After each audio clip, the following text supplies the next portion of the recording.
I'm Julie Holland. And I'm Nick Spacek. We're the hosts of The Carnage Report, a horror news podcast, part of the Cinepunks Podcast Network. Every other Thursday, we bring you the latest news you can use on horror movies, casting, production, re-releases, trailers, and more. We also do a deep dive into a movie new to streaming or theaters, giving you our thoughts and opinions on whether you should check it out.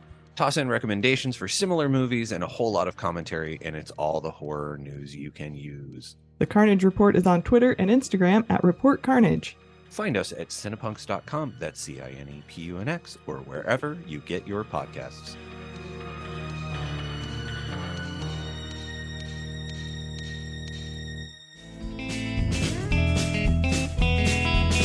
Howdy, folks. My name is Owen Brand. And I'm Katie Cadaver. And we are co-hosts of the VHS Vault podcast, where old is new and cringe is king.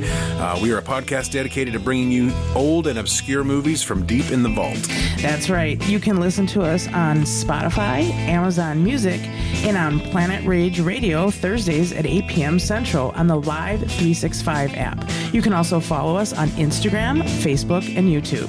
And email us at vhsvaultpodcast@gmail.com.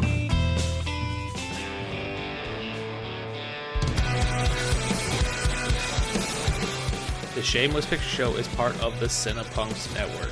If you like the Shameless Picture Show and you want to hear other great shows like it, make sure you check out the Cinepunks Network. You can find them at www.cinepunks.com. That's CINEPUNX. There's other great shows such as Cinepunks. There's The Carnage Report, Cinema Smorgasbord, Fat Girl Hacks, Loud, Fast, Philly, Tomb of Ideas, and Twitch of the Death Nerve, and so much more. If you like punk rock and you like movies, make sure to go to www.cinepunks.com. And let's not forget the sponsors for the Cinepunks Network. We have the Lehigh Valley Apparel Creations. They are the premier screen printer of the Lehigh Valley with service to the whole country, professional and personable in a way that only a DIY business can be. They also have ridiculously low prices for whatever your screen printing needs may be. You can visit them online at xlvacx.com. That's xlvacx.com. Lehigh Valley Apparel Creations. We also have the Essex Coffee Roasters.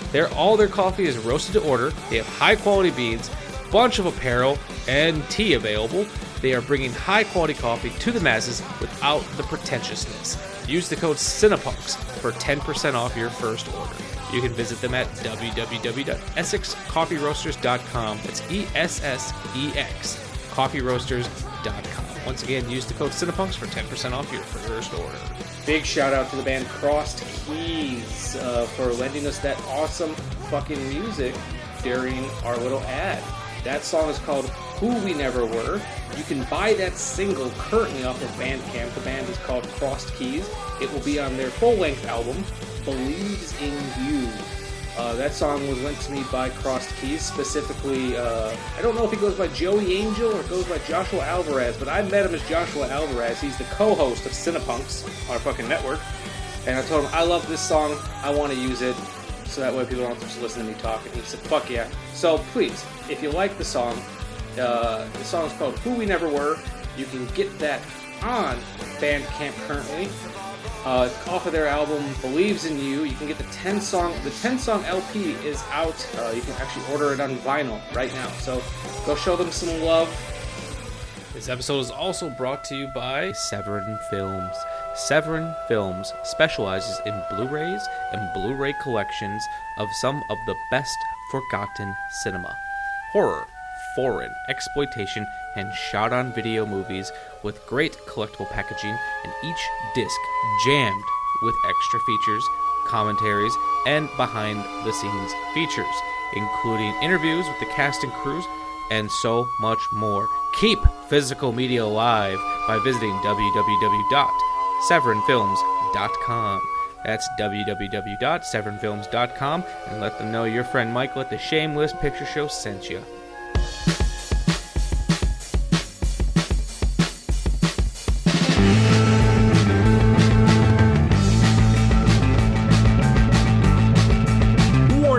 This movie podcast actually discusses movies. Be aware that it may discuss any of the following elements: endings, surprise twists, unexpected cameos, and all manner of spoilers. If this doesn't appeal to you, why listen to a movie podcast? Without further ado, please enjoy our feature presentation, The Shameless Picture Show. Hello and welcome to another episode of The Shameless Picture Show. I am your host, Michael Viers, and today I am joined by a very special guest. Matt Harding has worked for Severin Films for over 10 years. Severin, for those of you who are not aware, is entertainment with sharp edges, as they've dedicated to releasing the world's most provocative cinema. Matt has described himself as a regional warrior for Severin and helps get convention appearances, pop-up events, and screenings all set up. On top of that, he's also a 7th grade language arts teacher who works with lower socioeconomic students and students with traumatic backgrounds. On top of that, he's a single father, an avid reader, and a movie fanatic, much like myself. How you doing, buddy? I'm great. You prefer Michael or Mike? I prefer Michael, but realistically, whichever Michael? one. Sounds good. I always tell people, as long as it's not Mikey. All right, yeah. That was my big. I get Maddie sometimes, so I know how that goes. But yeah, I used to be Matthew. Yeah, but I'm just Matt Harding. I mean, that's how it goes because there's a lot of Matts, so they always put the last name in there. Yeah. Well, I work on a lot of film sets too, so a lot of times they just call me Viers. That's usually what they go with. You call me Harding, whatever. That's what students call me. So, thanks for having me, man. Thanks for the introduction. I appreciate it.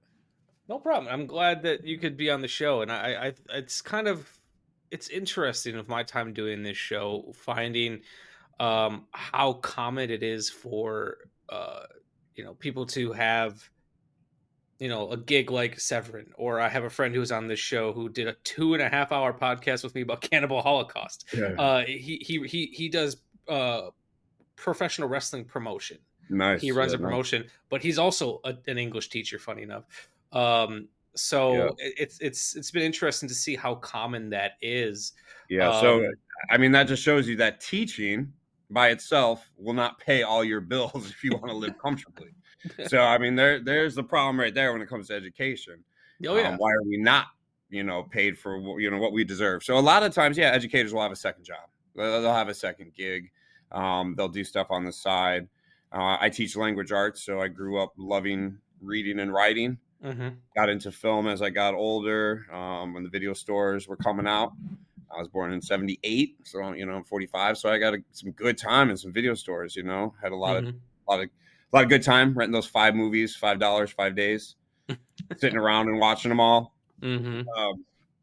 I can tell you how I got into Severin. Yeah, if you'd like me to, I would. Yeah. So, as you described, Severin is a film distribution company that gets the rights to a lot of forgotten cinema. Their owners back in the day were really, really good friends, Carl and Dave Gregory. And they pretty much were very upset about the whole video nasties movement. Mm-hmm. Movies being banned, people going to jail for being in possession with those. So they wanted to get the rights to them and distribute them. So they worked through companies like Blue Underground, Anchor Bay back in the day. Yeah. And then they formed their own boutique label, Severin Films.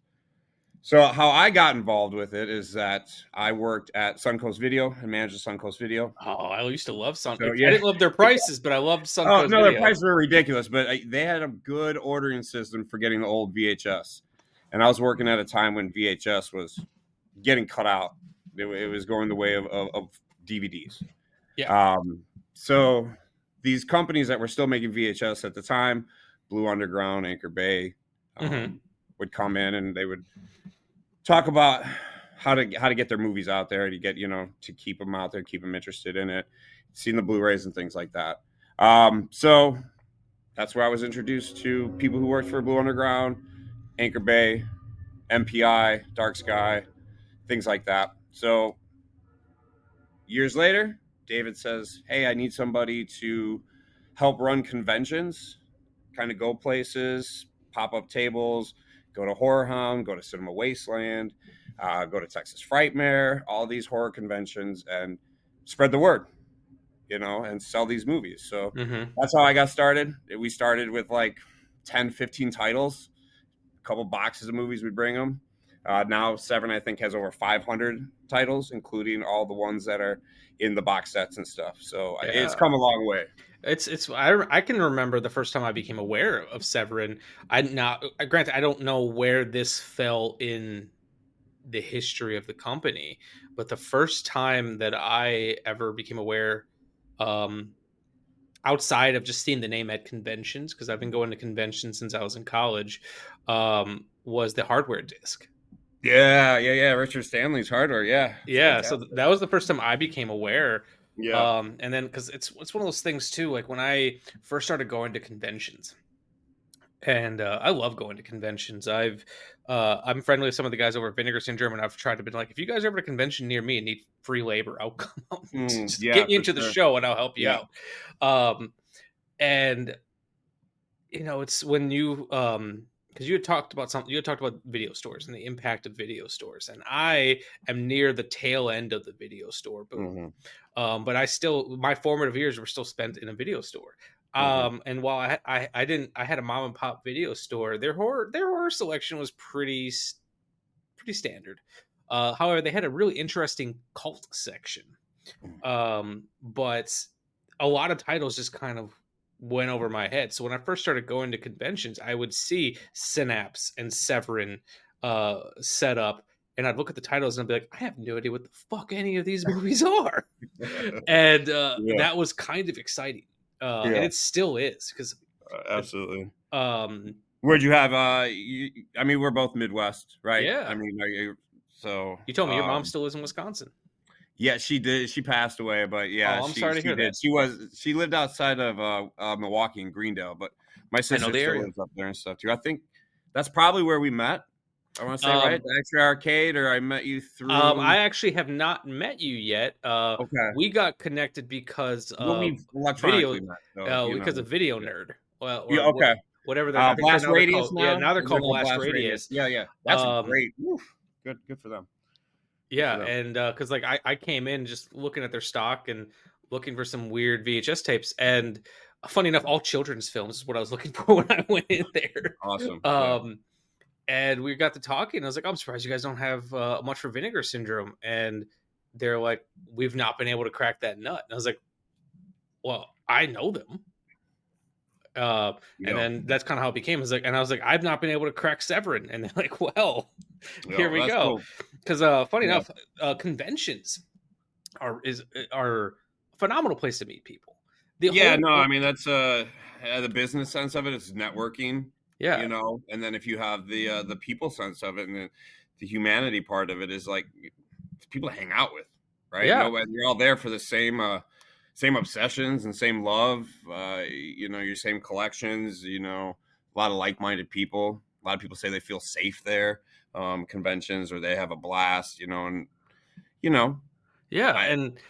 it is. I mean, it's business. You got to go in there. You got to work. You got to sell. Yeah, you got to sell some stuff. You got to talk about what the movie's about. Where it comes from. A lot of people don't know Severin as a boutique label. They're more into Freddy, Jason, Michael Myers, Chucky. I mean, not downplaying that stuff. That stuff's cool, but different type of thing. Yeah.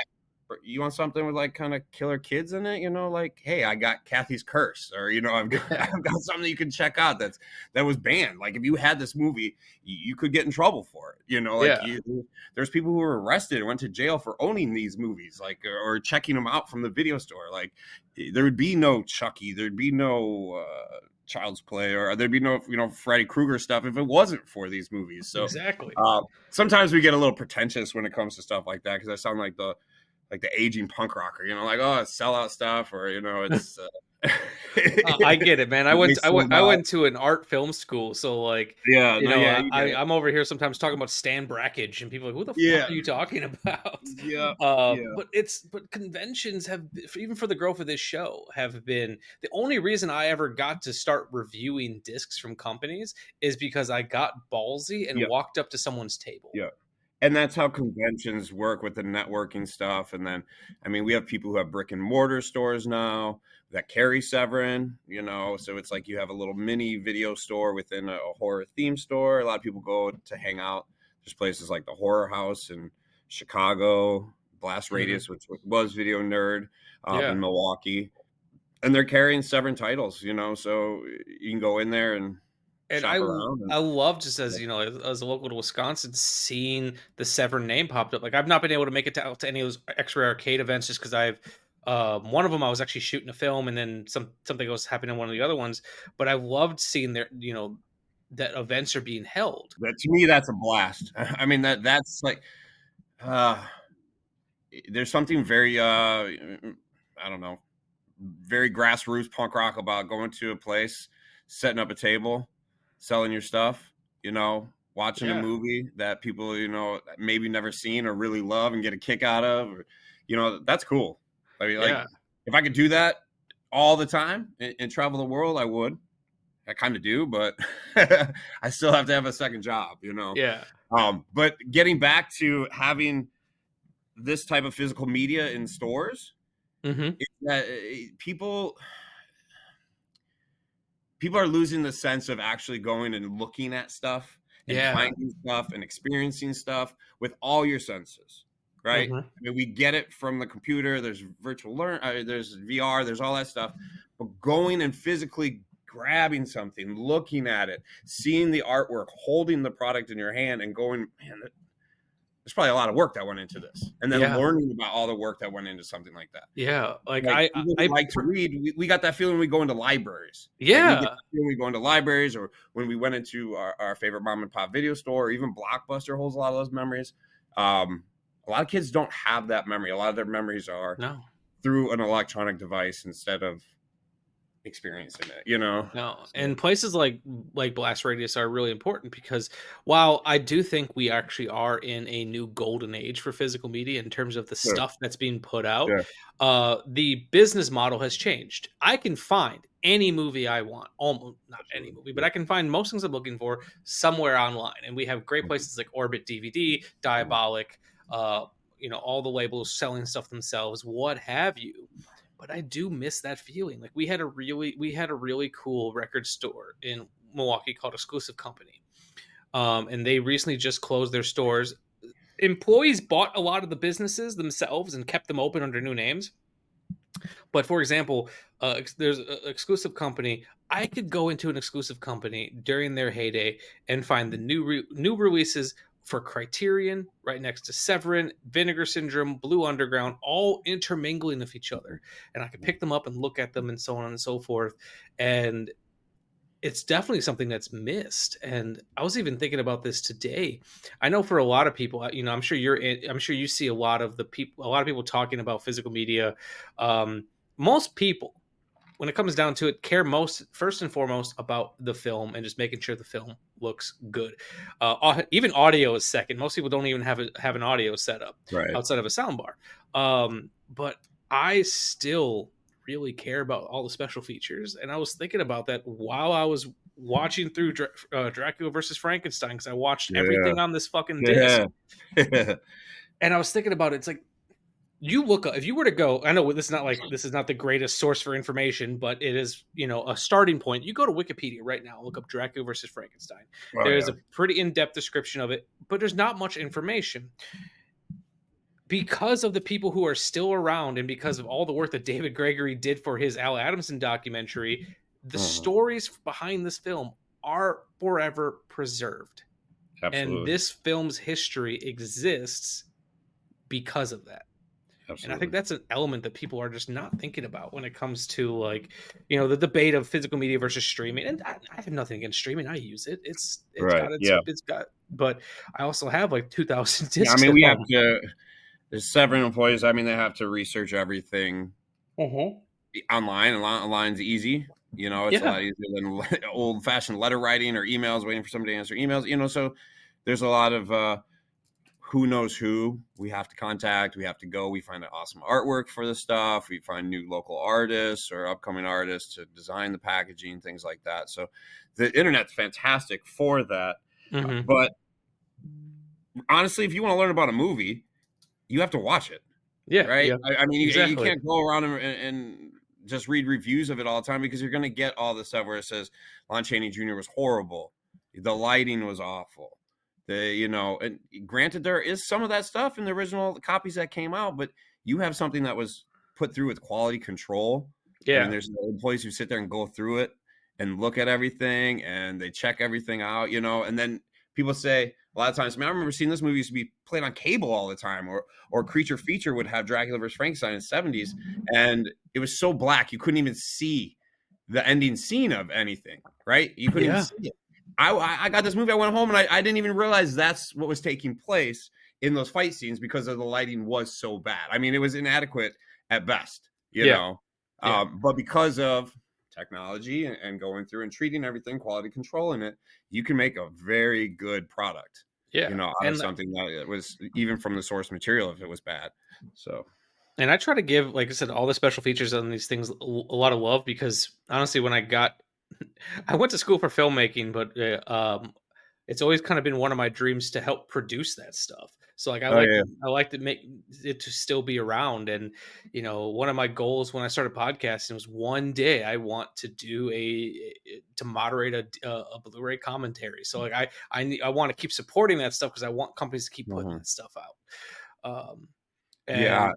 Some of the commentary, some people complain sometimes about commentary, there are a lot of people who still will just watch the movie and not watch any special features because they still don't want the whole Wizard of Oz man behind the curtain type thing. They don't want to ruin the magic. But then there's people who is like, I need to know everything about this movie. Yeah, I'm one of those people. If I don't know more about this movie, it's not fair. Right? Like we should know more about this. So Severin allows me to be friends with people who worked on this movie. Like Xandor Vorkov plays Dracula, who we talk constantly. We send each other cards on holidays. He came and did a Severin sleepover with us. He was in character. He had the ring on. He had the cape. He had the plastic fangs that he put in, and he addressed the crowd and did autographs. He's got his own website now. XanderVorkov.com, I think it is. He sells T-shirts. He sells replica rings, posters, autographs. I mean, so this guy's 80 years old and still living. Man, he does not look 80. Yeah, with the love that he did for Dracula, And that's awesome. And I love when things like that happen. When people who are in these movies still have a good relationship with it. Sure. Like I was trying to sell a screenplay once upon a time and I needed someone to look over my contract. So a friend of mine who used to write for Cartoon Network, he's like, hey, dude, call my lawyer. And I called his entertainment lawyer and I was talking to him and I was like, can I ask you a question? He's like, yeah. I was like, were you Shelley from Friday the 13th Part 3? He goes, I am. And I was like, that's awesome. What? Yeah, that's cool. So shit awesome. Like that happens and it's absolutely. Yeah, it's very cool. Yeah, right. So I mean, you mentioned it before, the Blood and Flesh documentary that David Gregory put together with Al Adamson about Al Adamson's life, and then the box set that came out. Yeah, is that still available? It was a very limited thing. It was done up between people, a lot of people's different camps who had the rights to it and stuff, and then didn't want. So I missed my chance on that one. Yeah, I mean, they go for an insane amount on eBay and stuff now too, but because they want to protect the interest of it, they don't want it to still limit it, and then you have demand. I mean, it's just like collecting cards or collecting comic books, or posters that are numbered or limited. You create a demand for it, limit it. But having the individual releases, we did Carnival Magic, which is 7 Kids. That was an Adamson I heard that one's probably one of his best movies. Severin Kids stuff, but this Talking Monkey in there and stuff is pretty cool. You can't go wrong with it. Lost, that's in there, is another movie that he did. So Al Adamson is he tried so hard to make a buck, right? He had to work hard, right? He had a lot of stuff.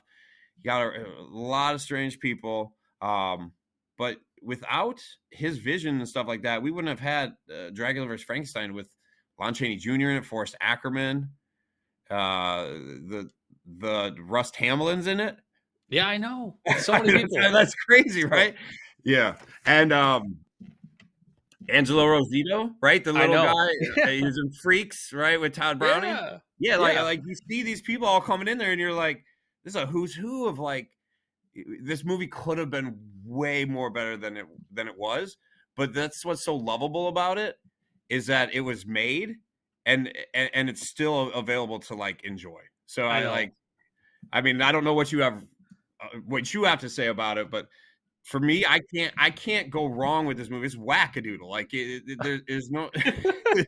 I will say there's monsters fighting each other. I love this movie. I'll introduce the movie proper here in a second. I just wanted to do a little bit more quick Severin business. Yeah, no problem. For anyone listening to the show who is in the Milwaukee area, I'm kind of excited about this one. That coming up on February 17th, the Oriental Theater is showing Cemetery Man. A movie like I went there to go see a different movie, and I saw the fucking Severin logo pop up, and I was like, wait, what's happening here? And it's Cemetery Man is a movie that you're not going to have many opportunities to see on a big screen. So I've actually never seen it. So I definitely need to make it down for that.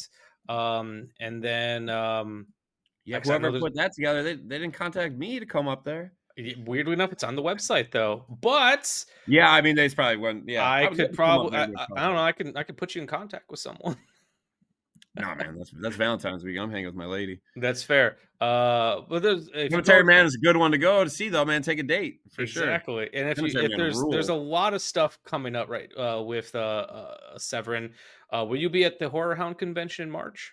Yeah, I'll be there. I'll be at Horror Hound convention. We're going to Buffalo a couple weekends to do a screening out there of Kathy's Curse and Nightmare in a Damaged Brain at the screening room in Buffalo. Okay. And then we'll have Horror Hound March. Yeah, I think March. Yeah, and then there's the Days of the Dead, so we'll have 2 tables that weekend in 2 different places. I'll be there. I'll just come bother you for a little bit. Oh yeah, Horror Hound, you'll be at? Yeah, I'll be there. Oh I'm taking the drive. Yeah, come and hang out. Definitely. There's also Days of the Dead Chicago that's going on that weekend too. So it's like 2 conventions. So we'll have some representatives from Severin working at both. But I'll be at the one in Horror Hound. Yeah, for sure. And then, so before I introduce the film proper, you had picked this movie because you wanted to talk about an upcoming release. What does Severin have on the pike that you can talk about? So in 1972, Jess Franco did a Frankenstein Dracula movie. Those who are not familiar with Jess Franco, he made over, I think, close to 200 movies, and I could be wrong. I don't know.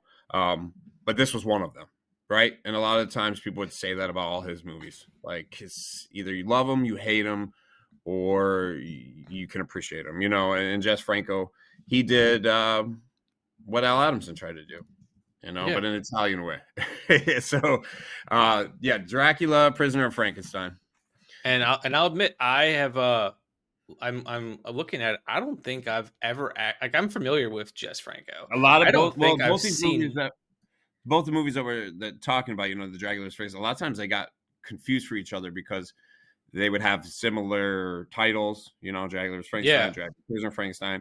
The covers would look similar. It was both of them kind of in fist fights and fisticuffs and things like that. So they would get mistaken for each other, but they're completely different movies. Yeah, like I don't think I've actually ever seen a Jess Franco movie. Like Vampires Lesbos is real famous. Bloody Moon, Venus and Furs. Yeah. So I'll definitely be picking up that release just because you need to start somewhere. Yeah, absolutely. Yeah, absolutely. I mean, it's a huge, trippy adventure to go on some Jess Franco movies. Like, the world needs to watch more Franco movies. I think I actually have some. They're stylized, they're goofy, they're funny. I mean, I think I actually have some of his later films on VHS that I got in a random box. I'm always looking for a recommendation. But we have an Oscar bait podcast, and I have been trying to get a Franco Mania tour established. We've had a few showings so far. They went down to Kansas City. They show Bloody Moon down there. Band the Sadists, which is a documentary from David Gregory. We were up at X-Ray Arcade. We showed Faceless. We've been like midnight showing in the back room of a bar to show Mansion of the Living Dead. We did a Vampires Lesbos, was sold out at That's the Music awesome. Box Theater in Chicago. So definitely if you can get anything and you want to come to a theater in Wisconsin or something, definitely come up there. I Show definitely I have some connections to so our local film school UWM. They Yeah. have a screen. They have a theater. I can see. I can put you in contact with someone. See what we can do. Awesome. Yeah, that'd be All right. cool. So without further ado, I want to introduce the film we'll actually be talking about. So I wrote a little blurb here. So it's just going to be talking for a little bit. So on today's episode of the Shameless Picture Show, we're going to be tackling a movie handpicked by Matt that has been sitting on my shame list since I first learned who Al Adamson was back in 2017 when I saw Nurse Sherry. Dracula versus Frankenstein. Judith Fontaine, a talented showgirl, is looking for her lost sister Joni, who disappeared after getting close to a hippie community in California. One of the hippies, Mike, has offered to help her with her investigation, which takes them to a nearby boardwalk amusement park and its creature emporium run by Dr. Dorea. Dorea, who we find out is a descendant of Frankenstein's family, is experimenting on victims who enter into his house of horrors. Oh, and on top of that, Dracula shows up with the intent of making Dr. Dorea create a serum to make him impervious to sunlight. Dracula vs. Frankenstein is, as Severin describes, Al Adamson's ultimate schlock horror epic that manages to bring together hippies, bikers, carnies, mad doctors, axe murderers, acid trips, Oscar nominees J. Carrol Naish and Russ Tamblyn, freak star Angelo Rossiti, famous Monsters editor Forrest J. Ackerman, and Lon Chaney in his final role. Dracula vs. Frankenstein was written by William Pugsley and Samuel M. Sherman with cinematography by Gary Graver and Paul Glickman, and it also features the final score by Looney Tunes composer William Lava. The film stars J. Carrol Naish, Lon Chaney Jr., Zandor Vorkov, Anthony Isley, Regina Carroll, Jim Davis, and Russ Tamblyn as Rico. From 1971, directed by Al Adamson, this is Dracula versus Frankenstein. They live by night. They hide in the dark and rise from the shadows. They can never feel the warmth of living human blood in their veins. Their bodies are cold and dead. Dracula versus Frankenstein.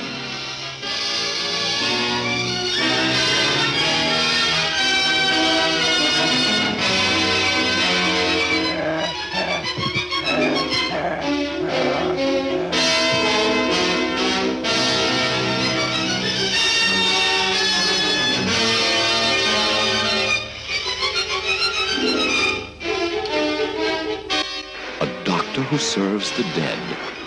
A dead man who controls the doctor and the living creature horribly created from the mangled corpses of their victims.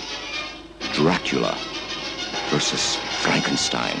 His blood is cold, but his mind is keen. He cannot die, for he is already dead. His name is Dracula. Another lives, but his body belongs to the dead. The two will join forces, but only one will survive. Dracula versus Frankenstein.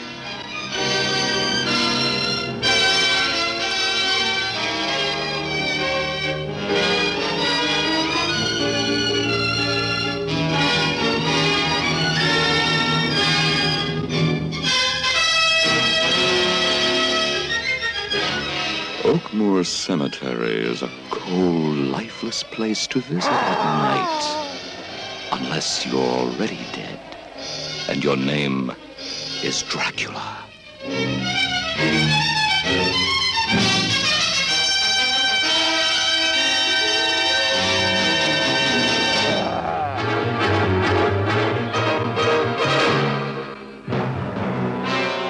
Together, in one film, they meet in a fight of fright. The kings of horror battle to the death. Dracula versus Frankenstein.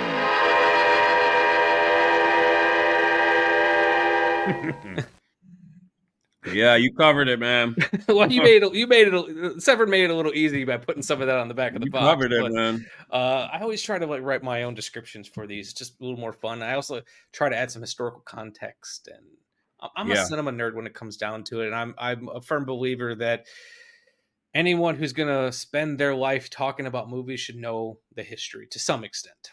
Absolutely. Yeah. No, absolutely. Yeah. You definitely did. You definitely did that. If you watched all the special features and you watched have you seen the documentary? I did watch the documentary, Okay. and I had been. It's one of those things that I knew I'd wanted to watch that documentary, and for whatever reason, I kept putting it off. Probably because I felt like I hadn't seen enough of Al Adamson's films to really get the most out of it. But I sometimes forget that's the benefit of these documentaries. Yeah, you keep your little list next to you, and you write some stuff down, or you put a notepad in your phone. Absolutely. Yeah, it's a great way just to delve into their career and get a nice overview.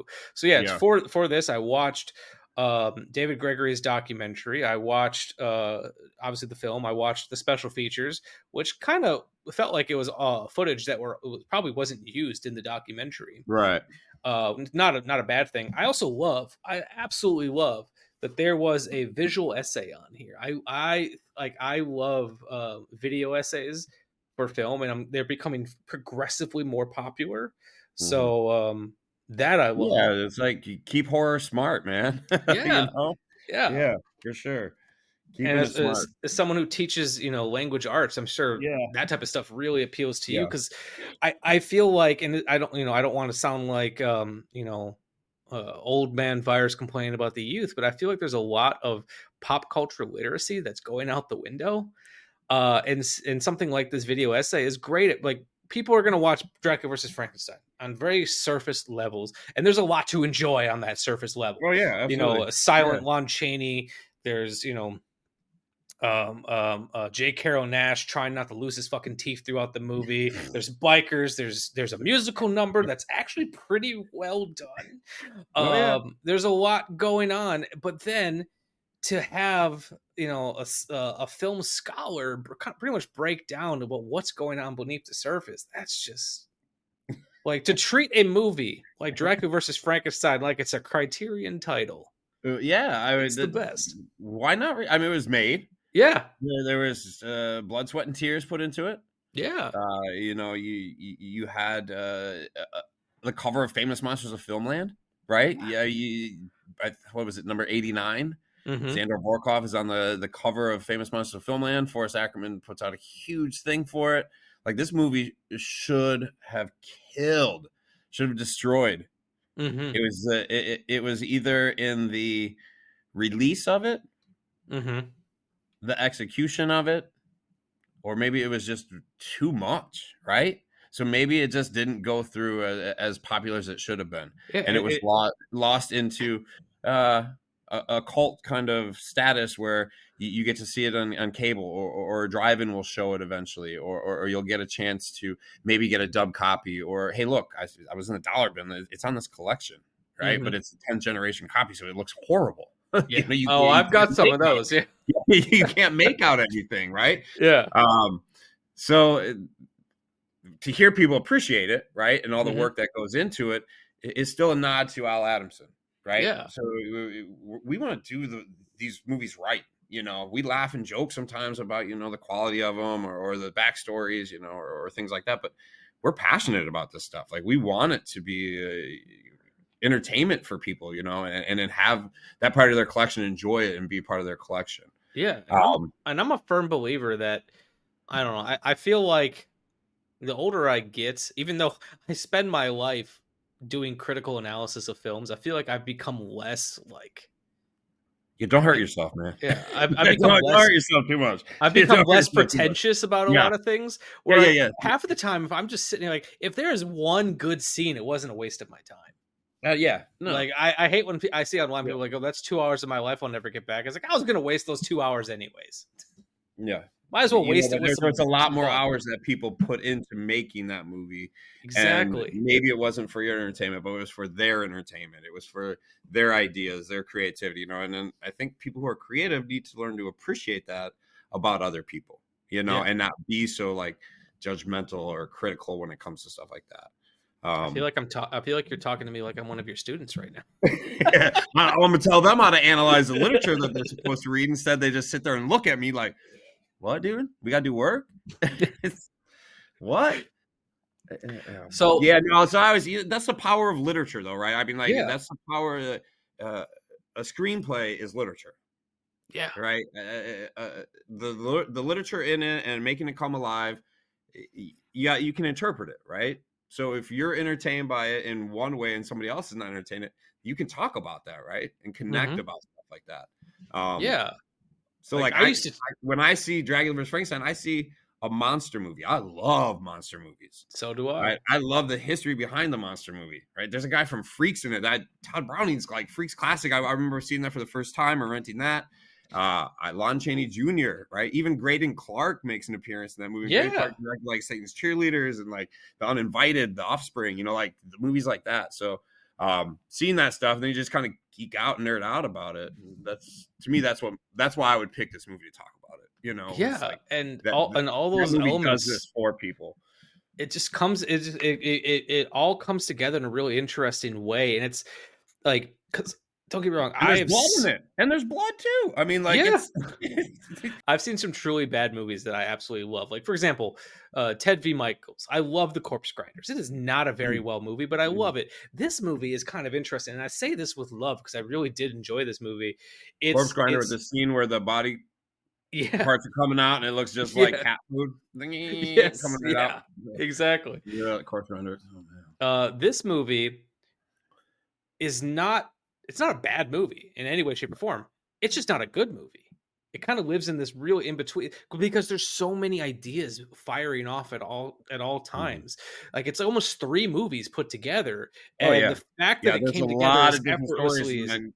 There's a lot of different stories going on. Yeah, I can see. Like that. I think I saw in David Gregory's documentary that the whole idea of even adding Frankenstein's monster and Dracula came way into production. I don't even think they still had J. Carrol Naish or Lon Chaney Jr. at that point. So they were like just kind of shooting inserts and editing into the film. And and it just kind of goes to show you how talented the editing team was on this film. And like this movie is shot by Gary Graver. He's a big name like cinematographer. Like it like they the thing I say about this movie, for anything that has wrong with it, it's just because they started running out of money. Like Gary Graver shot this the best he could for the money and the supplies that he had. And like if you look at the editing team, like I was talking about how solid the editing team was on this film. I had the credits pulled up, and one of the they had 2 editors, had Erwin Cadden and John Winfield, and they both John Winfield edited Born Losers. The Billy Jack movie. So it's got talent behind it. So when did you first see this movie? I know that so we had a video store. We were lucky to have in the small town area here outside of Chicago in the suburbs, mom and pop stores. So Randall Video was on a video store. And they had Rambo as in John Rambo? No, Randall. Oh, Randall. Randall. Yeah. Rambo. So the first one was on Randall Road. Oh, okay, that makes way more sense. Rambo would be awesome. Let's make a video store right now called Rambo. Kick ass. I'm into it. Yeah, they had a fantastic horror section, and I was dating the daughter of the manager. So I would just say, I'd go through Fangoria and I would find stuff that was in all these little magazines and zines. And I would say, these are movies that I need to see. So that he'd order them, and he'd be like, Matt, I'm paying $89, or she would say, I'm paying $89.95 for this movie. Like, we got to rent it at least 90 times to make that money back. And I'll say, oh, it'll be all right. It'll be okay. Dracula versus Frankenstein was one of them that I had them order. And the copy that came was a cheap Good Times video that came Oh, out. fuck, They didn't good pay that much times. for it. Yeah, good time. I mean, it was like the paper, like you would pull it out of the sleeve and it felt like it was actually just going to fall apart. It was so thin. Oh, I have some of those good time And releases. SP, super SP, so it was like all condensed. I mean, it was bad. But Like almost the tape itself was almost as light as paper Yeah. because of Yeah. how cheap it was. that's got to be like 1994. I think I Yeah. was 16. But yeah, I was dating Allison, and her mom was the manager of the video store. Yeah, so it's like, dude, it was awesome. But we saw so much garbage. I mean, it was ridiculous. So it was. I remember the Black Devil doll from Hell. I think she paid like $79.95 for it, and I think we were the only ones who rented it, and we paid $1 for one day. Oh man! But like when that video store closed, I was able to get some of those old VHS. The ones that I actually rented when I was younger. So, I've got like Wizard of Gore and some Herschel Gordon Lewis stuff that, big box, midnight boxes and stuff. But I'm not much of a VHS collector anymore, but that was definitely the start of it, And then when they went and would sell previously viewed tapes and you're able to get it and things like that, you had your own collection, right? you could put them on shelves and look at them.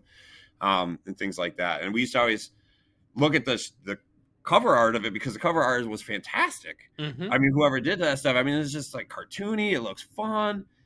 And then you see the movie, and then the quality of that with the movie was like, well, dude, at the end there, I think Frankenstein with his mashed potato looking face was getting destroyed by that mask was rough. by Dracula. Like, I think that's what's happening. Is his arm cut? I don't know. Like, he's got the ring. Who's got the? I think I can see it. So that was my first introduction to it. And then, of course, when, working for Severin and talking about like, hey, let's put together an Al Adamson collection that looks like an Alfred Hitchcock collection that people would have on their shelves, and take it down and have packed with movies, 20-something movies, all this extra stuff. And then that came through again, and him interviewing all the people and talking to all the people and getting together in Los Angeles and hanging out together and stuff like that. Then I revisited it again and was like, wow, yeah, that's right. This is it. This is that movie that I saw in 1994-ish, Yeah, and I love that companies like Severin or Arrow or any of them are doing these box sets. Like I have, I have a Herschel Gordon Lewis collection, and I have like a William Girdler collection. Things that I never thought would be not only even put together, but put together in a way that's very watchable. It looks really good. It sounds good. So as I mentioned in my intro, like I first became aware of Al Adamson when I got the Vinegar Syndrome release for Nurse Sherry. So that was my first Al Adamson movie, and it was I'm a big fan of like regional cinema, just small little grassroots movies like that. You watch it, it feels like a love letter to whatever city they're shooting in. And I think Nurse Sherry was shot. At least the exteriors were shot, I believe, in Chicago. And I just remember getting really excited by that because I'm familiar enough with Chicago. I kind of recognize some of the locations. And as I was watching some of the special features on there, they kind of like tiptoed around the eventual fate of Al Adamson. And then that kind of took me down a rabbit hole in itself because it's, the fact that for all intents and purposes, very low budget, under the radar filmmaker was being talked about on like 60 Minutes and all these big productions is wild. And when you watch, anyone out there, watch his life and the end of his life is just as weird as some of his movies. So it's bizarre, and like it's bizarre of the conspiracies and like who knew about it. And things like that, and it's just very, very odd. Which, like a lot of his movies are very, very odd. Honestly, they could have made a documentary just about that. Right? Absolutely. Because I found myself wanting more, not like in a depraved way. There's so much I wanted to find about it. Yeah, the vision of it is like it feels in there during the documentary that you're with a bunch of old timers having coffee at a restaurant, right? Yeah. And you're reminiscing about the days and talking about stuff, and it gives life to like an issue that was kind of dark, you know, like that was their friend. Al Adamson was their friend, you know, they lost their friend. They did a lot of stuff with it. The mystery behind it is strange, you know. There wasn't a lot of investigation on it, you know. So, and then it's you can go down a rabbit hole of there's conspiracy theories about it, like people thinking that the handyman didn't do it. It's like, I don't know. I think the guy who's doing his best to look like Al Adamson probably fucking did it. But then there's still people out there who think it has something to do with aliens because he was making a documentary. So it's just really interesting.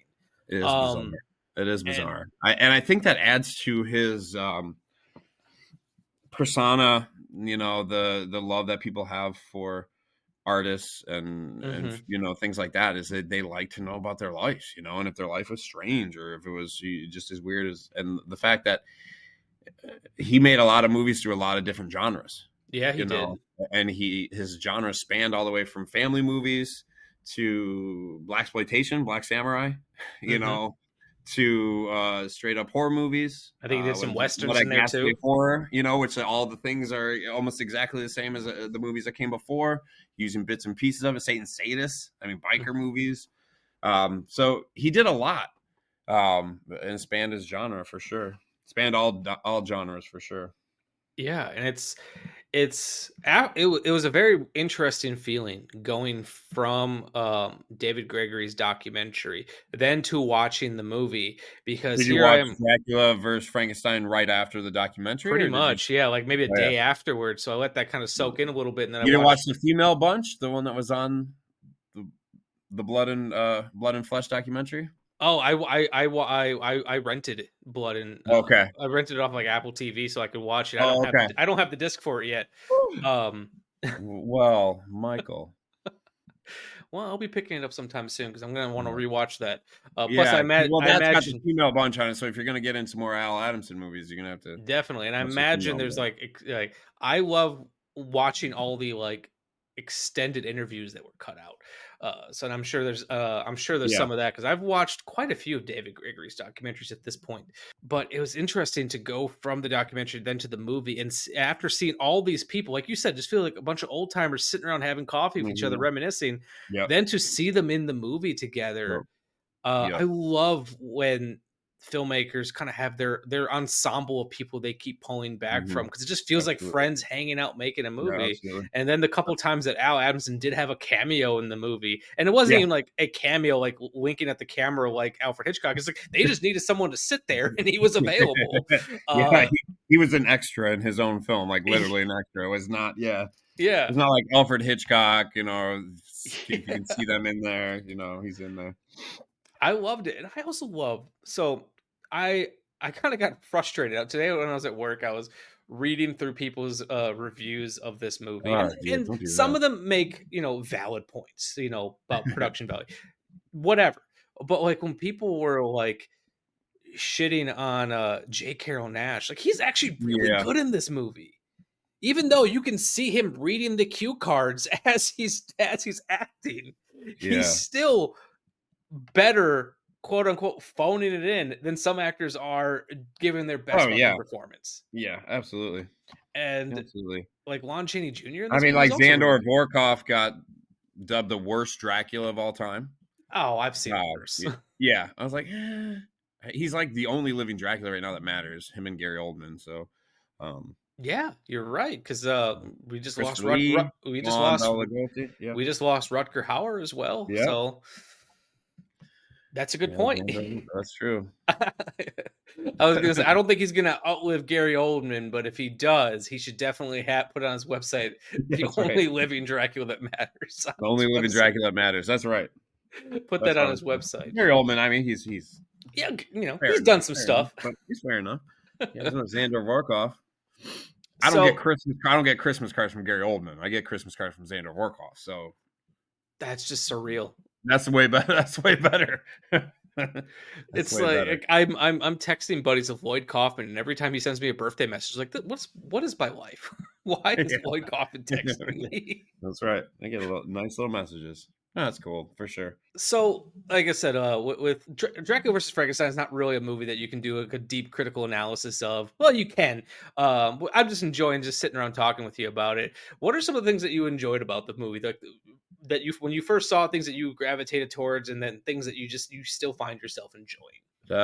Big fan of Universal Monsters. Mhm. Just big fan. I loved Universal Monsters since I was a kid.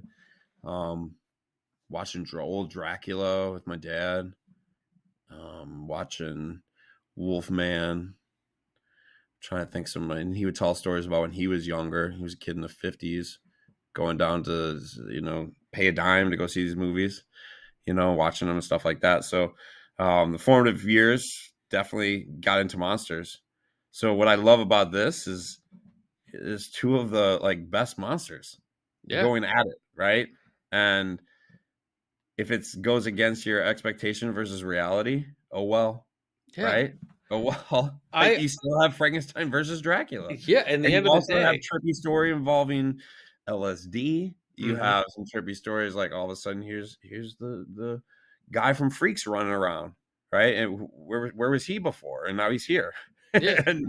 Or like Russ Tamblyn Russ hanging out. And just look like a hippie. He wore the gargantuas, like West Side Story. Oh, now he's here. And then it's interesting. You watch Russ Tamblyn in Al Adamson's movies, and then watch Russ Tamblyn in Twin Peaks. I'm like, oh shit, he's just channeling what he was doing on Al Adamson pictures. It's like, if anything, you watch Twin Peaks, it feels like a big budget Al Adamson production. Right.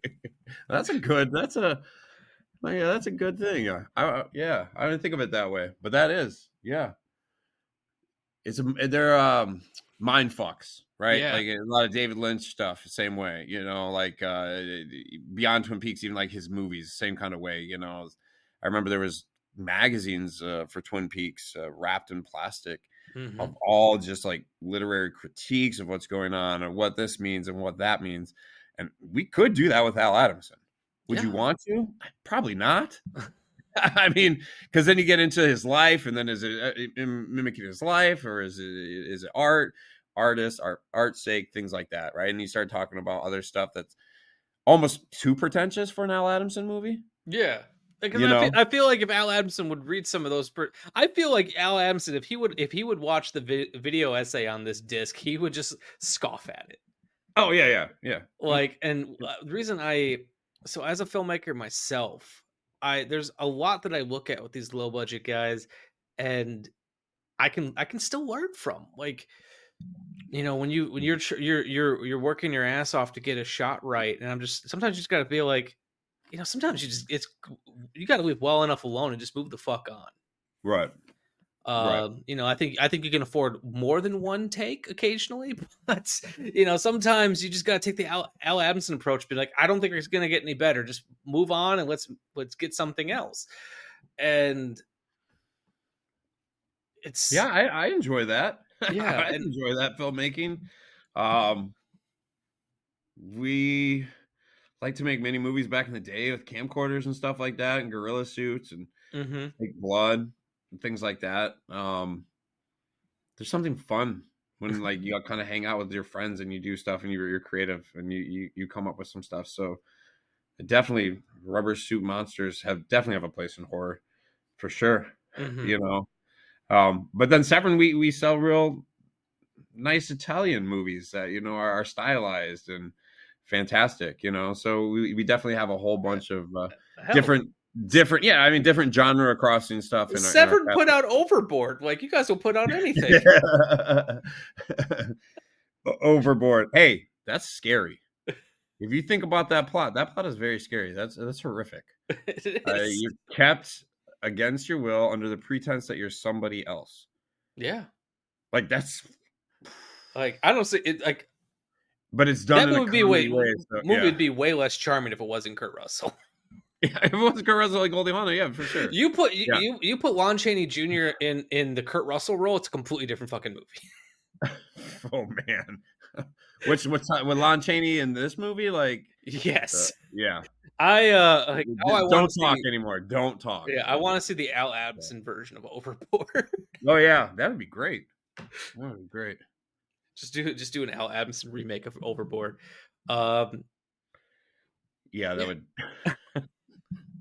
No, I honestly loved this movie. Overboard, man. Oh man. I honestly loved this movie, and I do. I was just checking. I do believe this is still available on the Severin website. So, like, Yeah. what I'm going to say is, like, my show, we don't just exclusively do horror. We do anything, pretty much whatever I'm feeling.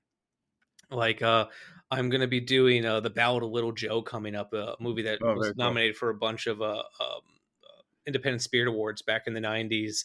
Just did Killer Clowns from Outer Space. I'm going to be doing some a Susan Seidelman film. Like, pretty much whatever I'm feeling is what we talk about. But I love when I get opportunities to check out stuff like this. And I'm like, I don't have the biggest reach, but I'm just hoping that if anything, people go to the Severin website and take a fucking chance on Dracula versus Frankenstein, especially because it comes with Brain of Blood as well. You get 2 Al Adamson films for the price of Xander one. Workoff is also in Brain of Blood, so you get 2 Al Adamson movies and a nice slip cover and all that. Yeah, and this is like, I have it here with me. The slip cover itself is just really nice quality. This is a personal goofy thing that I love. Did you guys use the black cases? Yeah. I still have a lot of the blue cases. We had blue when we first started out, but and then we sell replacement discs because some people are, we're collectors, so we're OCD about our stuff and can't have blue mixed with the black. So yeah, the black ones are awesome. And then you got, but now we have a lot of 4K, right? So we have to make sure they're labeled with 4K and UHD stuff. So, which is, it's not a problem to have, and it's not a bad problem, but first world problems. Oh geez, limited covers and different things. But no, that'll be my thing, is just tell people, if you have the means, go to the Severin website or go visit Matt at an event somewhere and pick up Dracula vs. Frankenstein along with some other stuff as well.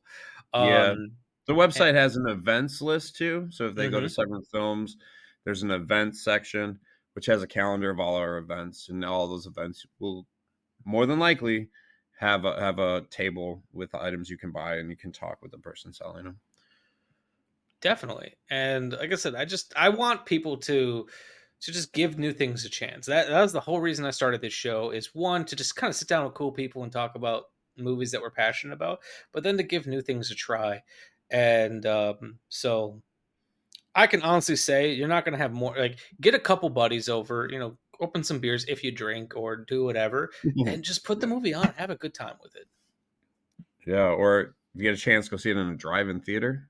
That's pretty cool. But definitely give it a try. Give it a try. Dracula vs. Frankenstein. I don't think you'll be disappointed. I mean, it wouldn't be like, oh man, that's crap. I spent my money on that. There's worse things. So yeah, there's definitely worse movies you could be spending your money on. So before we wrap up here for the night, was there anything else you wanted to talk about when it comes to Dracula vs. Frankenstein? No, if you're into monster movies and, into B-rate movies that have stories and stuff, definitely check out Dracula vs. Frankenstein. If not, check out the website for sure and see what's available. Check all the different types of movies that we have to offer.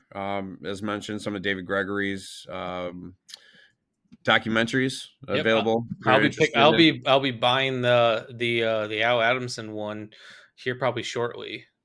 Yeah, if you're interested in anything like filmmaking where it goes wrong, there's Richard Stanley's Island of Dr. Moreau fiasco. That's a great documentary. Yeah, and there's stuff on anthology horror that he's done, and all the special features and stuff are usually produced and directed by him. So really check that out too. Or if you're into folk horror, we have a great box set in folk horror. Yeah. That's actually one that I want to pick up as well. And then, like, ultimately when it comes down to it as well, like, I'm an AV nerd when at the end of the day, and I can honestly say, like, I've seen screen rips of what this movie looked like on VHS, and it's stunning what Severin was able to do with this. Yeah.